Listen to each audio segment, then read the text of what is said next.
Trace Adkins, the star of Monarch, plays Albie Roman. And if you could take me to the first day on set with Susan Sarandon, what are you feeling? What's the scene like? And how did it go?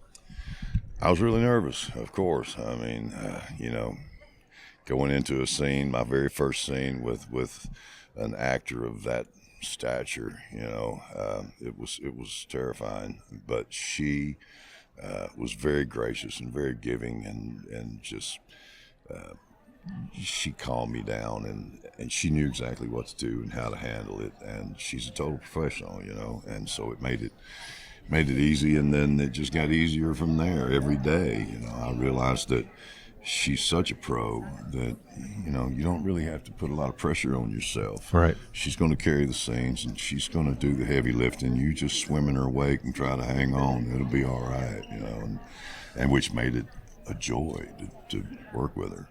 How much prep did you guys, or work did you guys do together beforehand to kind of get that relationship down before that first day of filming? We spent some time together just visiting and talking, and then we talked about the script and Yep.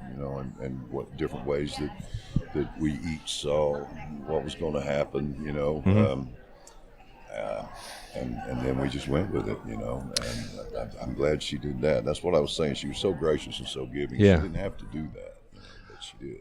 Of course, you guys play husband and wife. Are there romantic scenes between the two of you? A few, Is it awkward kissing Susan Sarandon, the star of Bull Durham, Rocky Horror Picture Show? I mean, so many great movies. Is it strange? Well, it was terribly awkward, but when, a lot of people are standing around, and of course, and then, this is Susan Sarandon, and that thought never left my mind, so I was a little, you got to be a little nervous about it.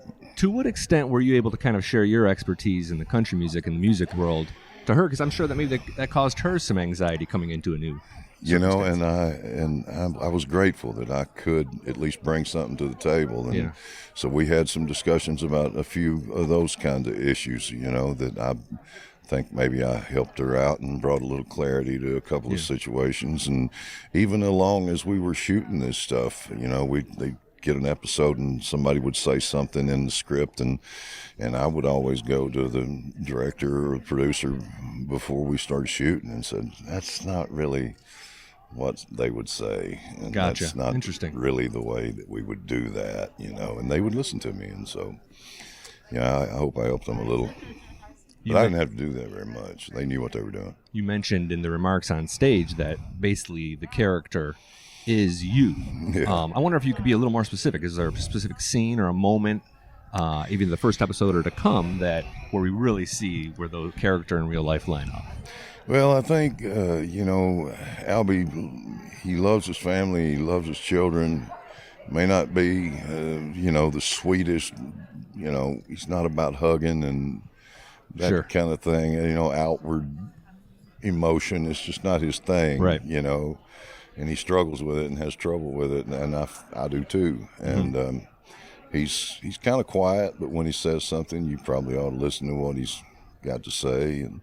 But with Albie, it's about the music, it's got to be real, and you just got to really feel it, and you have to be able to sing it with conviction, or people are going to know that you're faking. And I feel that way too. Tim McGraw, when he was filming 1883, said he drew a lot of inspiration between his character and the character of his daughter from his own real life and the relationship with his daughters. You have daughters in this show. I do. You have 4 or 5 daughters? I have 5 daughters. Was there some kind of benefit of being a girl dad in real life that you were able to apply to this show? Yeah, because you have that. You're in protection mode. Yeah. I've often said that with my girls, I'm working security and working as a pack mule. I go to the mall with them, and I carry the money, and I carry all the stuff they buy, and I'm working, double duty as working security. Yeah. So there's always that, and I kind of felt that way about these young ladies in this show too. As I got to know them better, I felt very protective of them, and so it served me, I think. We've talked a few times about your acting, and how you've been scenes with Mark Wahlberg, or one of the Wahlbergs where you got to beat him up pretty good. Mark Wahlberg, the Lincoln Lawyer, of course. I get a feeling like the violence of this show and your character's relationship with violence is something that maybe you enjoy acting out. Is that accurate? I don't have a problem with it. I mean, all those years playing bars and, it's going to happen. And, Albie has no problem going there. I mean, he's not going to be the one that starts stuff, but he's going to go there. So, he's not afraid of it. I enjoy doing that stuff. I'll give you an option to not answer this question, but have you ever punched a reporter in real life? No. Okay, no, all right, no. good. Just, No. I don't want to. You can plead the fifth if need be on that No, one. I haven't. Well, the last thing I want to ask about the music of the show, so important to the show. We've heard, of course, your cover of the Hank Williams song, and we understand there's some originals coming. What are you looking forward to bringing musically to this show in the coming episodes?